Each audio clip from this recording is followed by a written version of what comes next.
Welcome back to Combat Insiders. My name's Wayne Carl, and today I have a very special guest, XFC, brand new owner, Wombat Jones, a personal friend of mine. Welcome to the show. I've been waiting a very long time to have you on. Welcome, mate.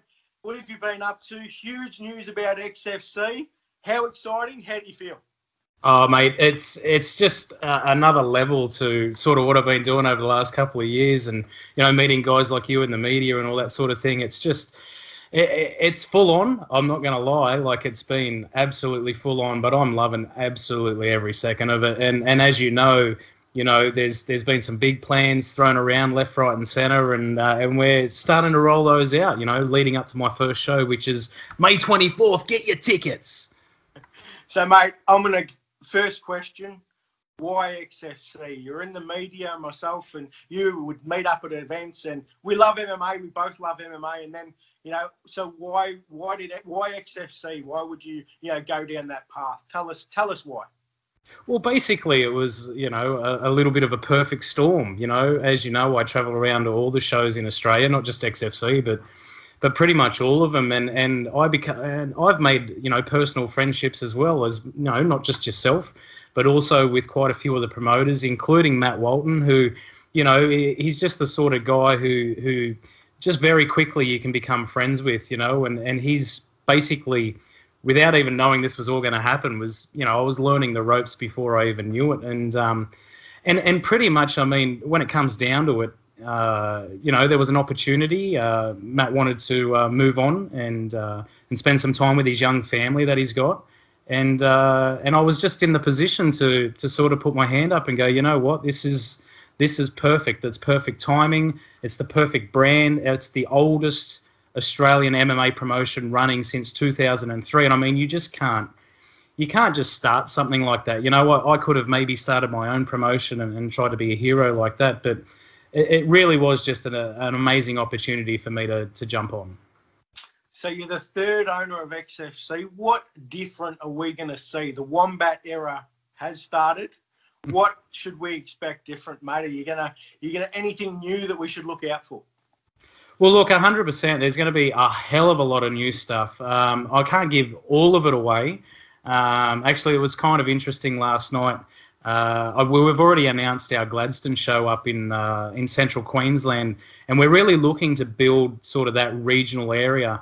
We can get into it a little bit later, but last night there was a few mentions of the kickboxing and the catch wrestling that we're actually going to have on that show. That's going to kick our show off, and really what it's all about.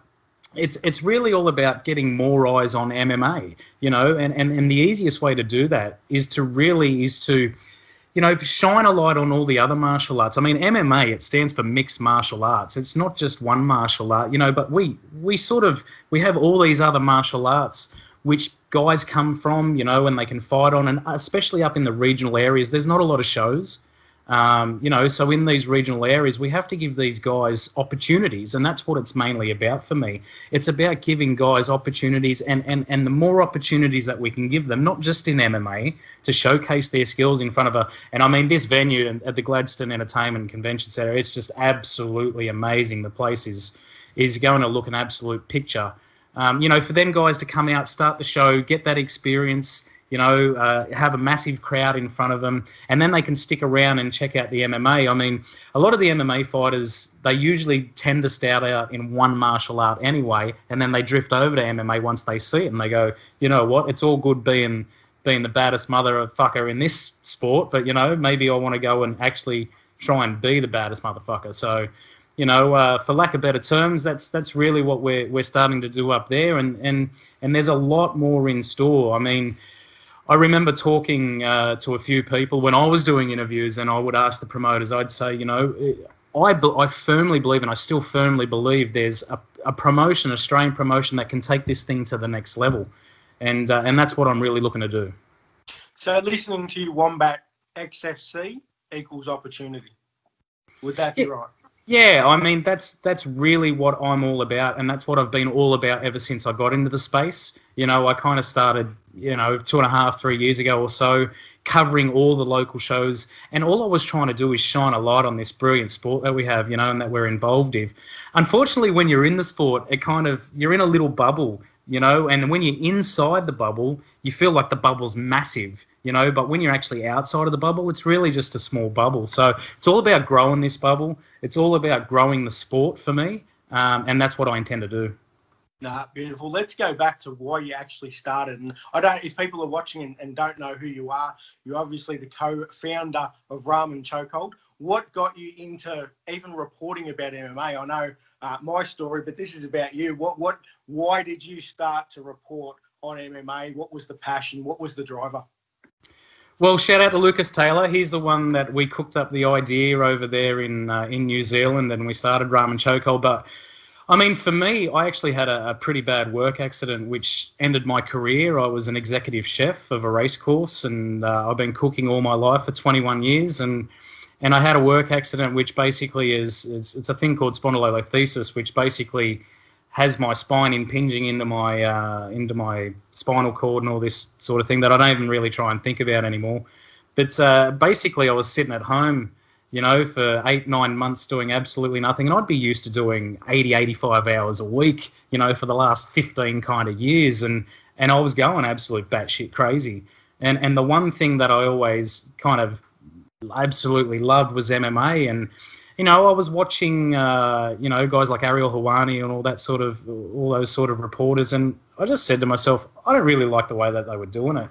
They was always asking fighters about money and just trying to create angst and tension between fighters and coaches and promotions, and it really gave me the shits, to be honest. And I just went, you know what, why don't I just start it? And I did, and I was kind of looking originally just to do the UFC and the one championship and all that sort of thing, which I have done, but quite quickly I discovered local MMA, and to be honest, just as well as I do, but and anyone who's ever been to a local MMA show, local MMA is where it's at, man. If you love the UFC, if you really love the UFC and you call yourself a UFC fan and you haven't been to a local promotion, you're absolutely kidding yourself, because the worst seat in the house at a local MMA promotion is probably the best seat in the house that you're going to get at the UFC anyway.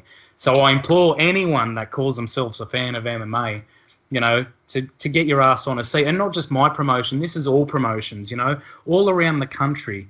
If you really do call yourself a fan of MMA, get out and see some local MMA. So let's go back in Wombat's career, because a little birdie told me that you're quite good at a particular sport, mate. Might have been cricket. Not everyone loves cricket, but I understand you're a fairly good cricket. So you've got to pump yourself up, mate. So what level did you get to? And let's drop some names of the guys that you actually played with and come through with. Well, look, it was when I was younger, because I did actually start my cooking career quite early at 15. So, and it made it really hard to then knuckle down with cricket. I was an okay cricketer, I'm not very good at talking myself up. I know what level I was at, and the guys that I played with know what level I was at. And, names, I played against Michael Clark and all that. Like, they were in my area from under 10s all the way up through to under 17s and all that sort of thing in not only outdoor but indoor cricket as well. Don't worry, I hold some records. He holds some records, but I got some too, baby. So I was an okay cricketer. But, and eventually I went to golf, and I ended up being a scratch golfer. So I was an okay golfer as well.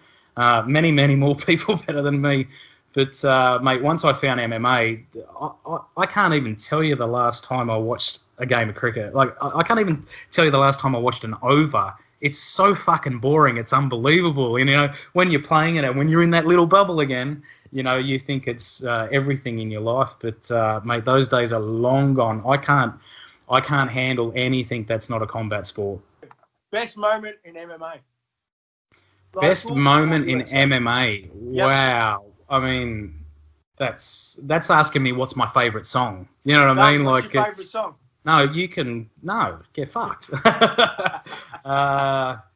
Look, best moment in MMA. That's just way too hard for me. Look, okay, I'll tell you what. I'll give you one. I had the absolute privilege of, and it was literally, I think, the second or third thing that I ever done in MMA media was I went over to the Philippines in Manila, and I got to hang out and spend the whole week with one said Martin Nguyen, who was at that time the featherweight one championship, and he was actually taking on Edward Folayong for the lightweight world championship. And I was lucky enough, the great people over there at One Championship let me cage side, and I was actually filming it, and I still remember this like it was absolutely yesterday. And if you haven't seen it, just go on YouTube and type in Martin Nguyen versus Edward Folayong knockout and have a look at it. But it was literally 3 feet in front of me, and to be there with Marty all week, spend that with him, and just see the big show that 20,000 people in the crowd, lights are on, and I'm right there, and Marty knocks him out, and he becomes the first Australian double world champion, the first double world champion, one championship. I mean, we can rattle off all the stats about that dude. Love you, Marty. But I think I'd have to pick that one. Sweet. So I'm not going to narrow this down because we've got a lot of local favourites. So obviously pick 3 of your favourites. I'm not going to say 1, 2, 3, but pick your 3 favourite local fighters. Well, I'm going to start off with the caveat of anyone who steps in that cage is my absolute hero. And that's basically how I'm going to start off my speech when I talk to all the guys on May 24th is I don't care if you're 0-0 or you're 100-0. For you, I know what these guys put their bodies through, like coming from cricket and go. I mean, that's just, it's non-existent compared to what these athletes put their bodies through. Look, I could sit here and rattle off 1,000 names, but you asked for 3. Look, I think everyone kind of knows that I put it out there a year or 2 ago that Junior Moe is my favourite local fighter. Look, the reason being that dude, he stepped up, and this was very early on when I was covering the sport. He stepped up on short notice. I believe it was it was the day before. It was basically just before weigh-ins, and he fights at welterweight. And a fella named Grant Breckney, who I believe has just turned pro. He's a light heavyweight. He was the UFN amateur light heavyweight champion. And this guy's a monster. Like, if anyone knows Grant's a big 93 kilo dude. And Junior had absolutely no hesitations. He put his hand up and he went, yeah, I'll fight him. And not only that, but he went the whole distance with that guy and gave him, a hard fight. And in true typical Junior fashion, his opponent wanted to take him down and lay on him a bit, and he did. But so that's why I put that out there early on. So I've got to give him a shout out.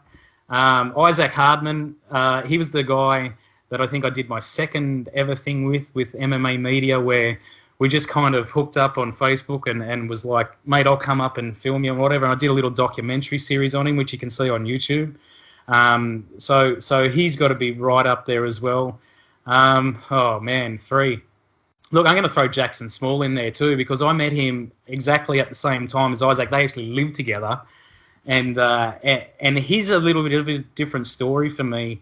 And if anyone knows Jackson's background and history, he kind of has had a rough time coming up, and now to see him go from where I first met him, which I think he was 2-1 or something like that, to now being the XFC featherweight champion.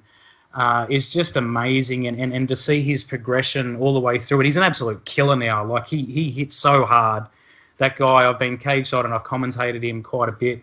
Look, there's 3. Like I said, I could rattle off a million. So sorry, everyone. That I didn't say. On the spot, mate. Hey, listen, they're my local guys. And obviously international guys. We've got guys like Jimmy Crute. He's like my little brother. I love that kid. Reese McLaren, once again, I just got back from Japan. I was absolutely fucking honoured to be let into his corner for this fight. I can't begin to tell you. I was actually like tearing up in the back just thinking that these guys... On that, did you forget his T-shirt? Oh, shut up. All right. It's an absolute stitch-up. Yes, I forgot his shirt and his flip-flops, but I got him back. So don't worry about that. And not only that, but he got an extra 1 championship shirt out of it, mate. So in my eyes, I think he's done all right at that. So, and obviously Marty, you and me and Marty are pretty close now. I absolutely love his family, and and we sort of hit the gaming, just about every night, which keeps us all sane. But, like I said, I could go on for days. So, XFC owner, if you could sign anybody to XFC tomorrow, who would it be? Oh, mate. Well, I'll tell you what. The tough questions, bro. Yeah. No. Well, I've got one for you because he's been sneakily throwing this out there at me, and I'm going to put him on the spot right now, and it's Matt Walton. So Matt Walton, he's been going, I'm going to have a fight. So if I'm going to sign anyone, and mate, now I've put it out there, mate, you've got to come on board, baby. So 84 kilos, I think. Anyone wants a... By the way, he hasn't nominated, but, if it's going to be someone, I want Matt Walton. Beautiful. You ready for the rapid fire 5 before we wrap this up, brother? Let's do it, baby. All right. If you were a fighter, would you want a head kick win or a sub? Ooh. Look, I think what sort of sub? Am I allowed to pick which one? It's supposed to be rapid fire. All right, a sub. A sub. Okay. Blonde or brunette? Oh, brunette. Harley or Porsche? I hate both of them. Porsche. I'd rather get a horse and cart. So it's Sunday morning. You're going to watch XFC? You're going to watch UFC? That's the dumbest question I've ever heard in my life. XFC, mate. All right. Chris Cyborg standing in front of you. Do you marry her or do you fight her? I'm a lover, not a fighter, bro. Mate, I'll get down on one knee before I take her on in the cage, trust me. Well, where can we follow Wombat Jones? Hang on, didn't you say 5? That was only 4. That was 5. Oh, okay, fair enough. Go on. Where can we follow Wombat Jones? Well, look, I'm on Facebook. I'm on Instagram. I think it's Wombat Jones 23 on both of them. I think I'm on Twitter too, Wombat Jones, but I'm kind of getting off Twitter. I'm trying to up my Instagram game. That's where all the kids are going these days. So I've been posting a lot more there. And anyone can hit me up, like fighters, coaches, gyms, other promoters, whatever. It doesn't matter. My door's open. I'll talk to absolutely anyone. Obviously, XFC. It's XFC Australia on Facebook, Instagram. And we'll be concentrating as well on Instagram with that as well. So basically, XFC Australia is the company page, and Wombat Jones 23 is where you can find me personally. Cool. Obviously, follow Combat Insiders. Wombat Jones is going to have some massive news in the next couple of months. Look out for him. XFC Australia. I'm Wayne Carl. That's Wombat Jones. Thanks for joining us. Catch you all soon.